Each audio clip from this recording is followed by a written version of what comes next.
Chapter 4. There was plenty to do on the blue ship as it sailed under clear, sunny skies. Those first early days aboard the ship were glorious. They all had their chores. The little girl tended to the animals. The little boy took the smaller blue boat out to fish every chance he had. Their mother spent her days mending the sails, which would rip occasionally under the strong ocean winds. Their father spent his days looking out for danger in all directions. The little girl was happiest when she could help the animals walk around on board. Some of them had a very difficult time, but they needed their exercise, and she was happy to help. The little boy was getting better and better at taking the small blue boat on trips. Sometimes it was to catch fish, but sometimes it was simply to play with the dolphins that followed them. The little boy and the little girl had always been strong swimmers. But here, they were quickly becoming superb swimmers, like the schools of fish that always hovered just off the ship's stern. Neither of them ever worried about getting lost, because no matter how far they swam, they could always see the blue ship. There was nothing else out there to see.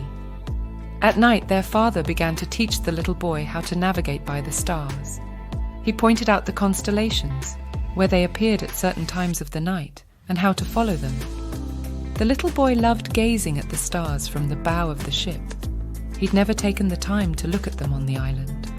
But here, at sea, there were no distractions, no deer to chase through the tall grass, no sand crabs to catch before they disappeared, only the night sky with a million stars overhead. The little girl loved curling up at night in between the sheep and the other creatures at one corner of the ship. The night air could be brisk and cold. The animals kept her warm. It was on one of those nights that the little boy first spied the dragons circling high overhead. They were far, far above the ship, but he could see that they were dragons. There were many of them, all moving in a long, slow, lazy circle. They drifted in and out of the clouds that sometimes blocked the moon and stars at night. He didn't say anything right away. He gazed at them for the longest time. He'd heard the legends of the dragons and other creatures, but he'd never seen one before. Until now.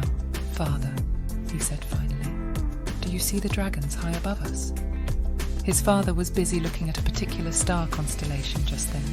He didn't turn back toward the little boy right away. "Yes," he said finally. "They've been flying high above us almost from the time we left our island. They hide behind the clouds at night." "And when there are no clouds?" asked the little boy. "Then they follow us from very far away, just over the horizon," his father said. "Why are they following us?" the little boy asked. "They likely came from another island that was disappearing into the ocean," his father said. "I'm sure they had to leave their own island home." "But why are they following us?" the little boy asked again. "I expect they don't know where to go," his father said. "So they are following us, hoping that we can lead them to a new home as well." The little boy didn't say anything for the longest time. He stared up at the night sky and tried to keep his gaze fixed on the dragons circling high above. After a time, he felt quite sure that he could see other creatures sitting on the dragons. There were other creatures as well flying high above, large creatures with enormous wings.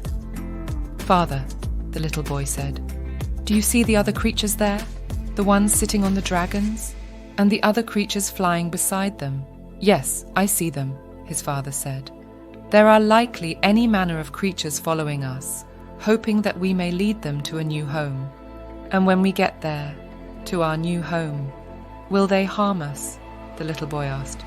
His father stopped gazing at the stars and turned toward the little boy. "No, they will not," his father said.